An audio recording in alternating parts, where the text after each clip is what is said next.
Welcome to another journalnow.com high school football video. I'm Joe Serrera, and I am joined right now by Davie County War Eagles head football coach Tim Devericks. Tim, thank you for joining us. Yeah, thanks, Joe. Thanks for having us today. You guys are coming off of a difficult game that was supposed to start Friday night, power outage that nobody had any control over. You played some of the game Saturday.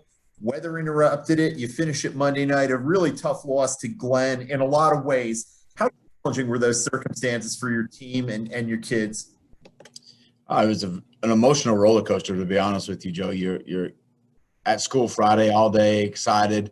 You know, in previous weeks when we'd had weather situations, it was kind of in the back of our mind, well, it could be moved, it couldn't be moved, it could be moved to a different day. That was not even on our radar at that point. Mm-hmm. And we get off the exit over there and you see, okay, the road's closed, no big deal. Enter the stadium, everything's going on as normal. And then, there's no power.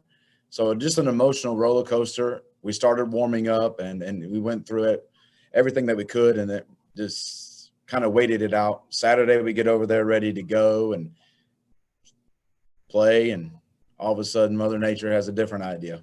And then come back Monday and ramp up for those 9 minutes and try to get the game in, and which we did, and it was just an emotional roller coaster. Well, one of the constants for your team this season obviously has been your great running back Tate Chaney. Tell folks a little bit about what makes him such a special running back. Over 1,100 yards rushing, 22 touchdowns on the ground, also an excellent receiver. I've heard, obviously, he's not the same guy, and it's the high school level. I've heard some Christian McCaffrey comparisons. Tell us a little bit about Tate. He's powerful. He's quick. He's explosive. But the best thing, Joe, that I can say is that he's a great person. He's a great teammate. There were some events that happened in the game, I should say just this weekend, and, he was there for everyone. And he also needed them to be there for him too, and they were. Coaches included. There was one time he walked, when things looked bleak on Saturday morning, he said, "We're good." Just kind of reminding me of our mantra, we're good, we'll play the next play. And so just above all those great accolades, and I know he loves those, he is a great leader and a great teammate. He, as good as he is, having him in some ways, I would think might present a little bit of a challenge in that you want to get him touches. Obviously, you want your best football player to have touches, but you also know defenses are going to be locked in on and keen on him. How do you balance those two parts of the equation? Very carefully. Obviously, like you said, the highlight, you got to feature your feature, but at the same time, that it's a big part of their game plan on the other side of the ball as well. So, you kind of pay attention to who's tracking and who's has their eyes on Tate, and maybe how they're playing their front a little bit different, and just pay attention to those things, and they'll tell you if you need to go somewhere else. When you have gone somewhere else, you've got an excellent young quarterback, Alex Summers. You've got a great receiver in Jack Reynolds. It's got to be in some ways nice for them to know that they're kind of the counterpunch and that they're going to have some opportunities because of Tate. Oh, sure. I think those guys, if called upon, could go out and win the game as well. I think, Alex and Jack proved that at Reynolds, making a big play for us in that game. And, I think Zamir, Zahari, or Chase, or Brody, any one of our other guys could step up as well. And all those skill guys, give credit to the offensive line as well. But those guys, if their number was called, would be willing to step in and make the play as well. You're obviously scoring points, moving the ball. Defense has been a little bit of a struggle at times. You're giving up an average of 31 points per game there. What are the reasons for that, and how do you fix that as you wind down the regular season? Just getting back to the little things. That was my message Monday night to the guys on both sides of the ball, really, to be honest with you. But, if you're asking me about defense, it's the little things. It's alignment, it's assignment, it's eye discipline. We had some faulty, alignments. We had some faulty eye discipline. And so just getting back and making the little things right. When we make the little things right, we can play pretty good defense. In your conference, the Central Piedmont 4A, the little things, that the small margins can make a big difference. I mean, it's got to be one of the toughest. Every year it seems like one of the toughest 4A leagues in the state. There's no games off. There's no gimmies. How tough is this conference, especially this year? Oh, it's phenomenal. You know, everyone was kind of worrying about, well, this team lost this player to, you know, early enrollment, but every team has had somebody step up around the conference and like, oh man, that dude is really, really good too.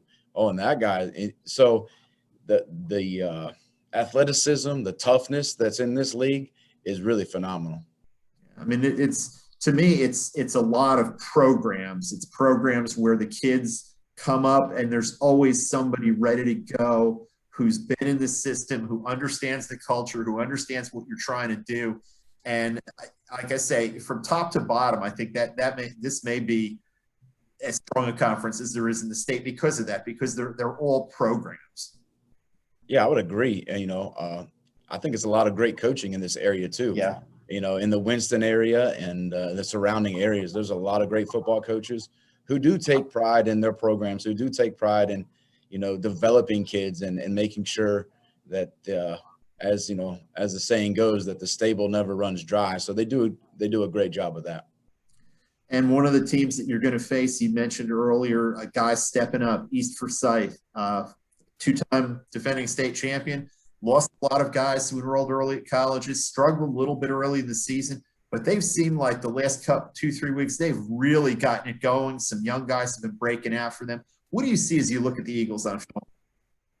To be honest, I see those little things that made them a championship team the last 2 years. The little things like mental toughness, physical toughness, vision as far as linebackers go, vision as running backs, free safety, corners, just their vision.